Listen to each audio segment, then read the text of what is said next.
Baguio Mayor Magalong versus Cardinal David. Ngayon, Dad, medyo nagkaroon ng away between Baguio Mayor Magalong and si Cardinal David. Kasi may statement na linabas si Mayor Magalong. Sabi niya na ang problema daw ng Pilipino, hindi daw sila marunong mamili ng leader nila. Ngayon, nagalit naman si Cardinal David kasi sinasabi niya, di marunong bumoto? Paano natin mabe-blame sa mga may hirap na Pilipino kung maraming may hirap na Pilipino at kulang sila ng tamang information para malaman kung sino ang dapat iboto nilang mga leader. Ngayon, Dad, ano sa tingin mo? Sino dito ang tama sa kanilang dalawa? Well, sa tingin ko, di naman sila talaga nag-away. Parang nagkalihis lang sila ng opinion, no? Parang opposing opinions lang siguro to, no? Pero pareho naman silang tama at pareho rin merong counting hindi tama, no? Unahin natin yung tama. Yung sinasabi kasi ni Mayor Magalong ng Baguio na ang ating mga kababayan kasi kadalasan ang pinipili nilang ihalal o maiboto yung mga nagbibigay sa kanila ng mga pabuya o nagbibigay sa kanila ng tulong o suporta kahit na alam nilang mali na yung karakter. Yun naman may katotohanan kasi nangyayari yan paulit-ulit na, no? Ang pangalawa naman, ang sinasabi naman ni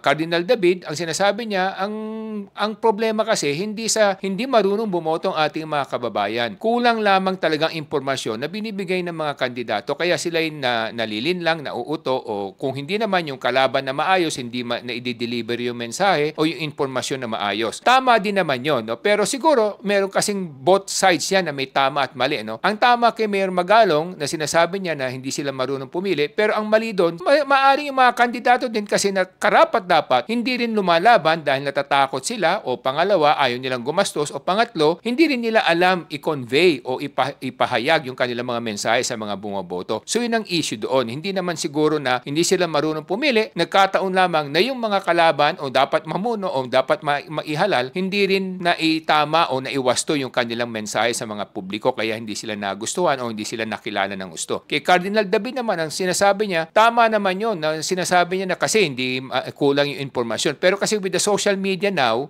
kung ikaw ay botante at responsable ka, siyempre dapat isa-search mo rin, no? Kasi nga may kasabihan tayo, no? Pag nagkamali ka ng pagpili sa iyong makakasama, kunyari sa mapapangasawa, mahaba-habang pagdurusa yan sa iyong buhay. Ganun din sa ating bayan. Kung nagkamali tayo ng pipiliin mga mamamahal at mamumuno, talagang magdurusa tayo. At kadalasan yan, pati anak natin o mga susunod na henerasyon magsasuffer din. Kaya kinakailangan mahalaga na dapat magkaroon tayo ng diligence, no? Bago tayo mamili ng namumuno, dapat pinag-aaralan natin, sinesearch natin yung katangian o yung totoong karakter ng mga nagpapahalal o kumakandidato. Kasi nga marami kasabihan, parang panliligaw, no? Habang nanliligaw, magaling mambola, magaling magsalita, maganda pinapakita, pero pag naihalal na o pag napangasawa mo na, lalabas niya yung mga totoong ugali. So kinakailangan silipin natin yung karakter ng bawat tao. Maraming red flags dyan, no? Ang unang red flag, kung mahilig sa mga maluluhong bagay, mahilig sa mga maluluhong mga pamamaraan, unang red flag na yan. Kasi pag ganun maluho yung tao, kadalasan yan, madaling matukso yan na gumawa ng mali. So yun ang unang red flag. Pangalawang red flag, syempre, kung ang tao hindi naman talaga sanay mamuno at kulang sa karanasan at pagkatapos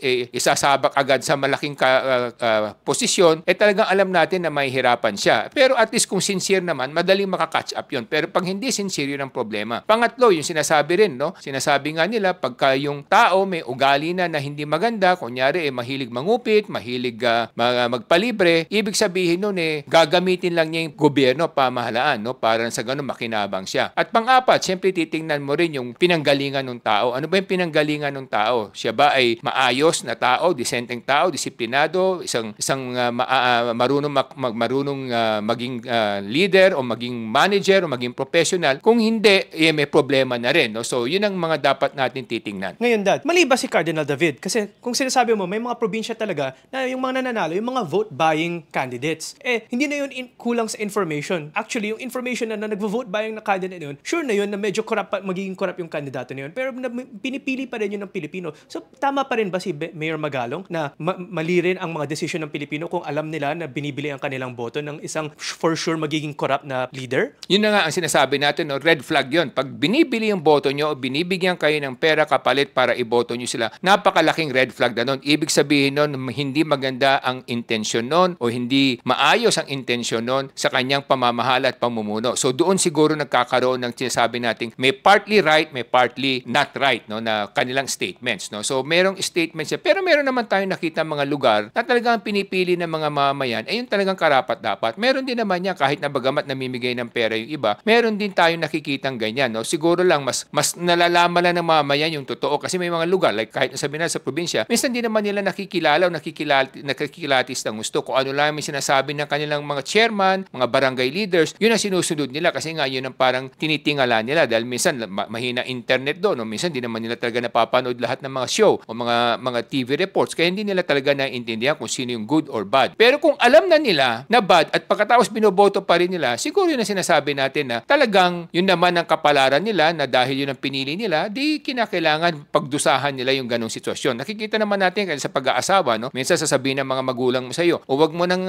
pakasalan yan, anak, kasi nga medyo ano yan, sugarol, o pangalawa, medyo drug addict yan, o pangatlo, nananakit yan. Pero pinakasalan mo pa rin, iniisip mo na kaya mong baguhin yung karakter ng tao, kung sakasakali, pero wag natin kalimutan, mahirap baguhin ang karakter ng isang tao. Nababago naman, hindi naman natin sinasabing imposible. Posible, pero the chances are, it's very rare na mabago mo yung karakter ng isang tao. Kaya kung sinasabi nyo, nakikita nyo na meron ng mali, it's better to take the safer road to choose the better candidate. Yun lamang mga kababayan. Ngayon mga kababayan, para mas ma-identify natin how to pick better leaders, kailangan improve natin ang quality ng education dito sa Pilipinas. Kailangan lumaki at maging responsable ang budget ng DepEd para mas maraming Pilipino maging educated at maging critical thinkers para marunong sila pumili ng tamang leader at makahanap sila ng sarili nilang information kung sino ang masama at sino mabuting magiging leader dito sa Pilipinas. Ako po ay si Solomon Sai, ang inyong kuya ng bayan. Katulad ng sinasabi natin, a better educated Filipino is a better voter for the country. Yan lamang mga kabayan. Ako po si Michael Sai, yung dad ng bayan.